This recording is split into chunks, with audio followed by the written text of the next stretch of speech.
শান্তি। 17/6/2024 প্রাতঃমুরলি। ওম শান্তি। বাপদাদা মধুবন।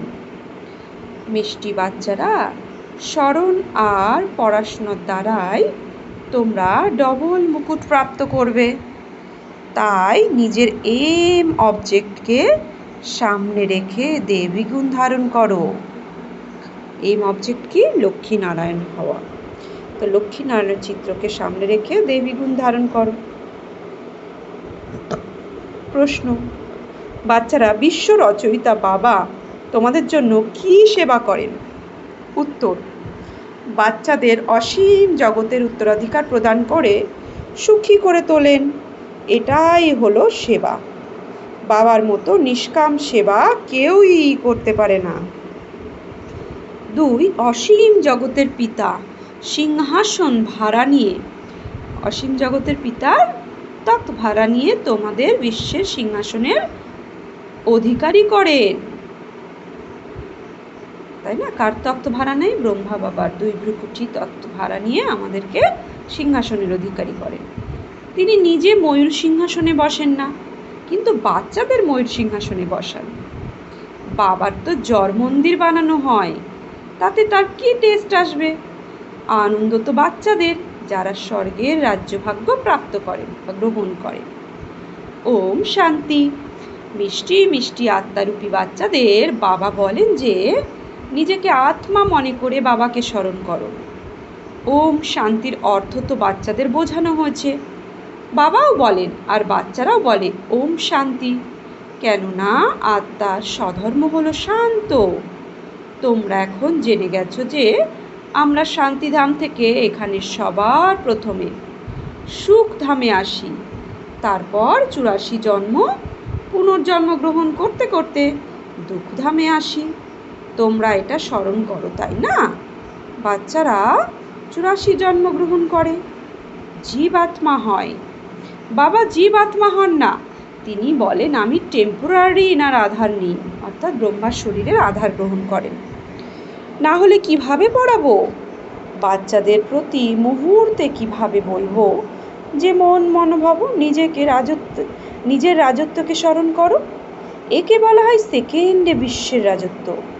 অসীম জগতের পিতা তিনি, তাই অবশ্যই অসীম জাগতিক খুশির অসীম জাগতিক উত্তরাধিকার প্রদান করবেন।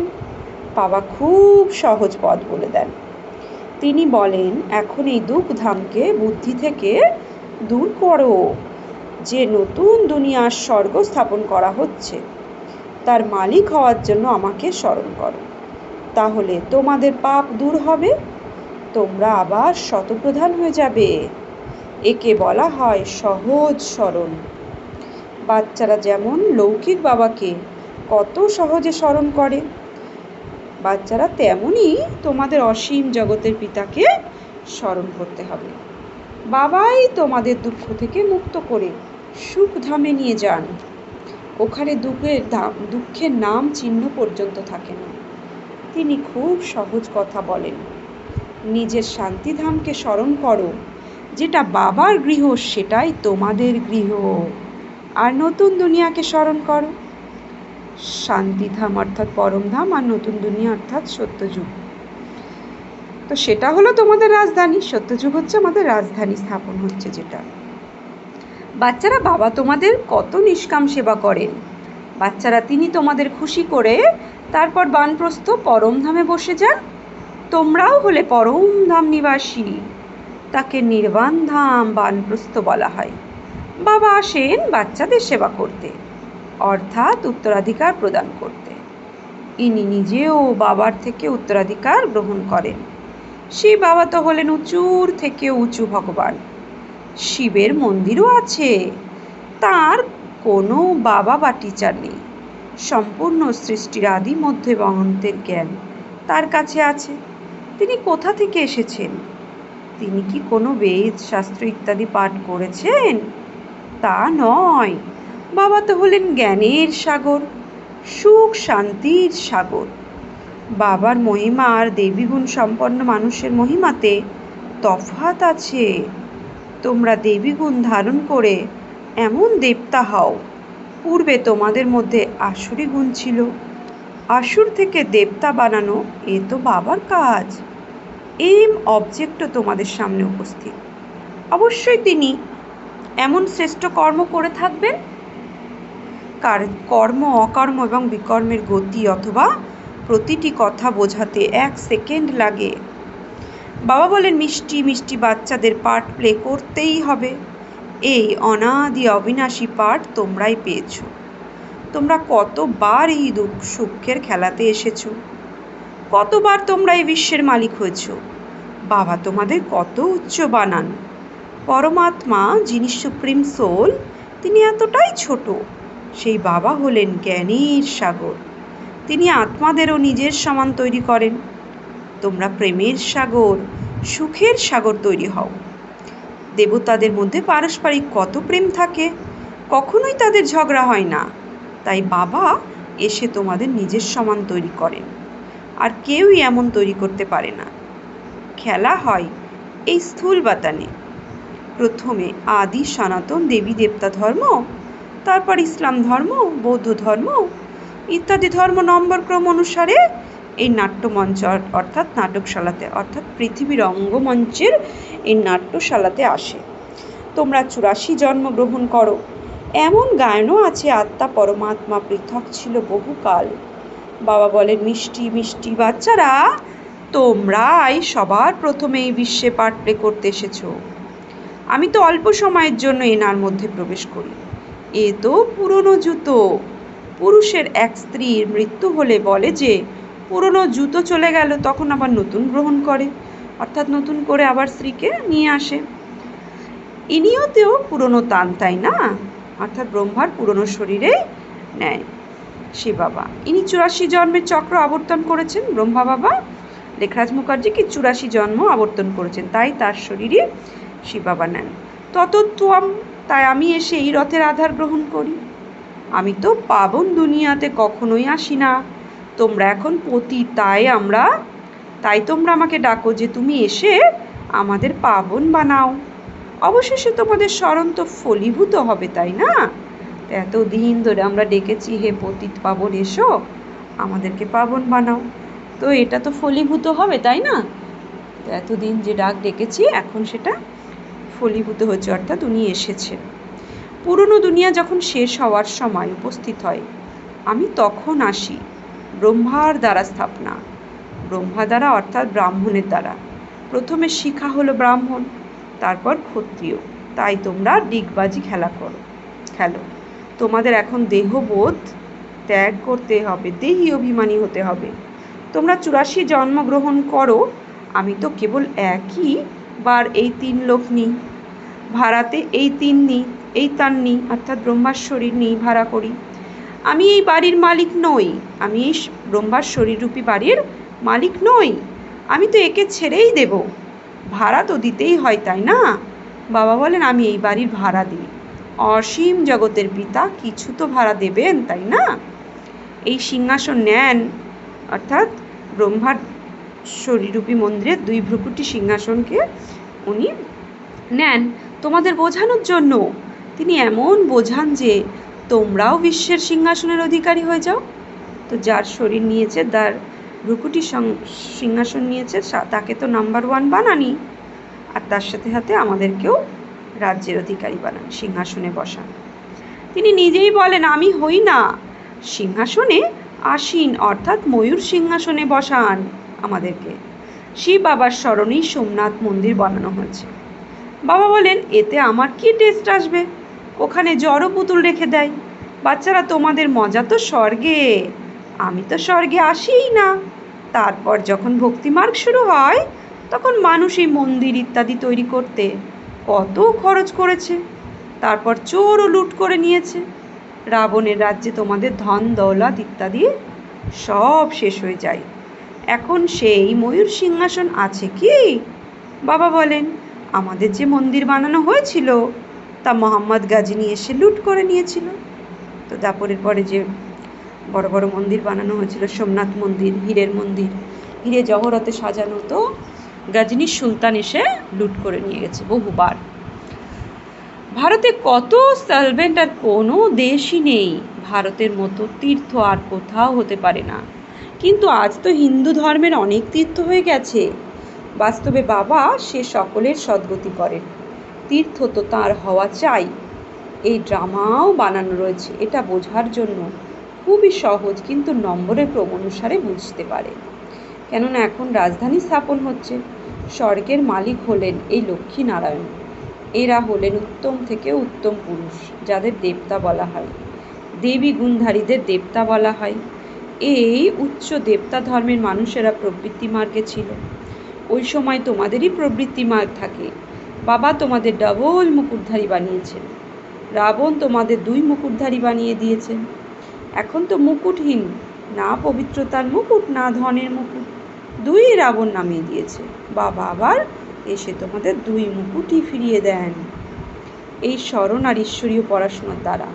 তাই তো গেয়ে থাকে, ও গড ফাদার, আমাদের গাইড হও, লিবারেট করো, অর্থাৎ আমাদের উদ্ধার করো।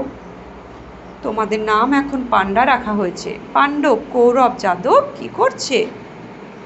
মানুষ বলে যে বাবা আমাদের দুঃখের রাজ্য থেকে মুক্ত করে সাথে করে নিয়ে যাও। বাবাই সত্যখণ্ডের স্থাপনা করেন, যাকে স্বর্গ বলা হয়। বাবা সত্যখণ্ড স্থাপনা করেন, যাকে স্বর্গ বলা হয়।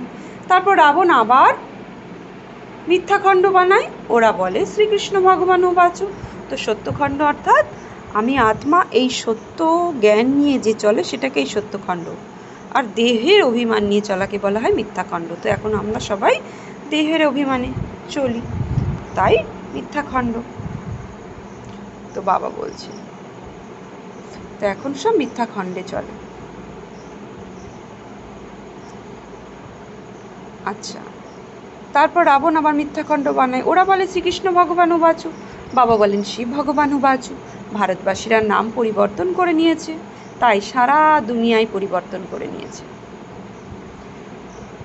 শ্রীকৃষ্ণ তো দেহধারী, বিদেহী হলেন একমাত্র শিব। এখন বাবার কাছ থেকে তোমরা বাচ্চারা শক্তি অর্জন করছো। তোমরা সম্পূর্ণ বিশ্বের মালিক হও। তোমরা সম্পূর্ণ আকাশ ধরিত্রী প্রাপ্ত করো। কারোর শক্তি নেই যে তোমাদের পৌনে কল্প পর্যন্ত ছিনিয়ে নিতে পারে, অর্থাৎ সত্য ত্রেতা দাপরের আধা কল্প পর্যন্ত, আধা যুগ পর্যন্ত। তো পৌনে কল্প পর্যন্ত তোমাদের রাজ্য ছিনিয়ে নিতে পারে, এমন কারোর শক্তি নেই। জনসংখ্যা যখন বৃদ্ধি পেয়ে কোটির আন্দাজে হয়ে যায়, তখন লস্কর নিয়ে এসে তোমাদের জয় করে। বাবা বাচ্চাদের কত সুখ প্রদান করেন। তার মহিমা হলো দুঃখহর্তা সুখকর্তা। এই সময় বাবা বসে তোমাদের কর্ম অকর্ম আর বিকর্মের গতি বোঝান। কর্ম অর্থাৎ শ্রেষ্ঠ কর্ম, অকর্ম অর্থাৎ কর্ম করেও কর্তাপান ভাব নেই। কর্ম করেই যে কর্ম ঈশ্বর করাচ্ছেন, ঈশ্বরকে নিবেদন করা হয়, সেটা অকর্ম হয়ে যায়। আর বিকর্ম 5 বিকারের জনিত যে কর্মকে তাকে বিকর্ম বলা হয়। তো রাবণরার যে কর্ম বিকর্ম হয়ে যায়, অর্থাৎ আমরা শ্রেষ্ঠ কর্ম করতে গিয়ে সেটা 5 বিকারের বশীভূত কর্ম করে ফেলি, দেহহানি করি, সেটাকে বিকর্ম হয়ে যায়। সত্যযুগে কর্ম অকর্ম হয়ে যায়, অর্থাৎ আমরা কর্ম করেও আমরা করছি এই ভানে থাকে না। কর্ম আমাদের ভগবান আমাদেরকে দিয়ে করাচ্ছেন, তাই তাকে স্বীকার করানো হয় ফল। আমরা ফল গ্রহণ করি না, যে ভগবান করাচ্ছেন। তো কর্তাপান ভাব থাকবে না, যেটাকে ঈশ্বরকে দিয়ে দেওয়া হয়। তাই কর্ম অকর্ম হয়ে যায় সত্যযুগে। এখন তোমরা এক সদ্গুরুকে পেয়েছো, যাকে পতিরও পতি বলা হয়। কেননা ওই পতিরাও সবাই তাকেই স্মরণ করে। বাবা তাই বোঝান এ কত ওয়ান্ডারফুল ড্রামা। এ তো ছোট আত্মার, এত ছোট আত্মার মধ্যে কত অবিনাশী পাঠ ভরা রয়েছে, যা কখনো মুছে যায় না, যাবে না। একে অনাদি অবিনাশী ড্রামা বলা হয়। God is one.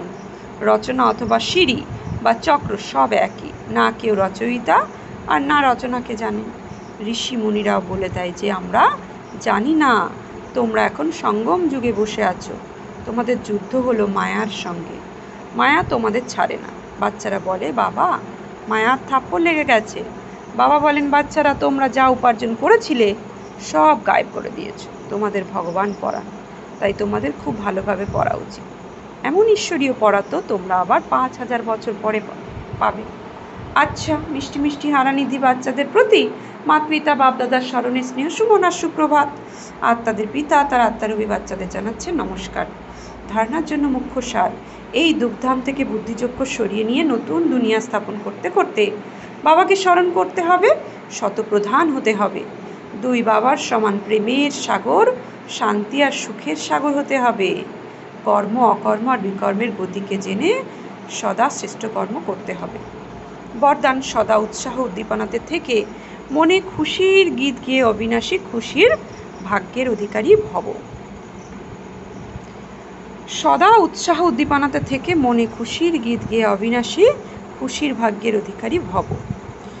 তোমরা খুশির ভাগ্যের অধিকারী বাচ্চারা অবিনাশী বিধিতে অবিনাশী সিদ্ধি প্রাপ্ত করো। তোমাদের মন থেকে সদা বাহ বাহ এমন খুশির গীত বাজাতে থাকে। বাহ বাবা, বাহ ভাগ্য, বাহ মিষ্টি পরিবার, বাহ শ্রেষ্ঠ সঙ্গমের সুন্দর সময়, প্রতিটি কর্ম বাহ বাহ। তাই তোমরা অবিনাশী খুশির ভাগ্যের অধিকারী। তোমাদের মনে কখনো কেন বা আমি এমন প্রশ্ন আসতে পারে না। কেন এর বদলে বাহ বাহ আর আমির বদলে বাবা বাবা শব্দ? কেন এর বদলে বাবা আর আমির বদলে বাবা শব্দ, বাবা শব্দ আসে? স্লোগান: যে সংকল্প করো তাতে অবিনাশী গভর্নমেন্টের স্ট্যাম্প লাগিয়ে দাও, তাহলে অটল থাকবে। মাতেশ্বরীজির মধুর মহাবাক্য জীবনের আশা পূর্ণ হওয়ার সুন্দর সময়। মামা মাস চলছে, তাই মাতেশ্বরীজির মধুর মহাবাক্য শ্রবণ করব। আমরা হিস্ট্রি হলে চলে যাব, আর হিস্ট্রি হলে মাম্মা আমাদের জ্ঞানের রহস্য বোঝাচ্ছেন, সেটাকে ভেবে মাম্মার সামনে বসে হিস্ট্রি হলে বসে এই মহাবাক্য শ্রবণ করব। খুব মজা আসবে। তাহলে আমাদের মতো সকল আত্মাদের অনেক সময় ধরে এই আশা ছিল যে জীবনে যেন সদা সুখ শান্তি প্রাপ্ত করি। এখন অনেক জন্মের আশা কখনো তো পূর্ণ হবে। এখন এই হলো আমাদের অন্তিম জন্ম। ওই অন্তিম জন্মের অন্তিম সময় এমন কেউই যেন মনে করে না যে আমি তো এখনো ছোট ছোট বড় সকলের তো সুখ চাই, তাই না? বলছে আমি তো এখনো ছোট, তাই ছোট বড় সকলের তো সুখ চাই, তাই না? কিন্তু কিসের ফলে দুঃখের প্রাপ্তি হয় এ জানার পূর্বেও জ্ঞানের প্রয়োজন আছে। বলছে এ জানার পূর্বেও জ্ঞানের প্রয়োজন। তোমরা এখন এই জ্ঞান পেয়েছো যে এই 5 বিকারে ফেসে যাওয়ার কারণে এই যে কর্মবন্ধন তৈরি হয়েছে তা পরমাত্মার স্মরণে অগ্নিতে ভস্ম করতে হবে। এটাই হলো কর্মবন্ধন থেকে মুক্ত হওয়ার সহজ উপায়। এই সর্বশক্তিমান বাবাকে চলতে ফিরতে প্রতি শ্বাসে স্মরণ করো। এখন এই উপায় বলে দেওয়ার সহায়তা পরমাত্মা এসে করেন, কিন্তু এতে পুরুষার্থ প্রতিটি আত্মাকেই করতে হবে। পরমাত্মা তো বাবা, টিচার এবং সদ্গুরু রূপে এসে আমাদের উত্তরাধিকার প্রদান করেন।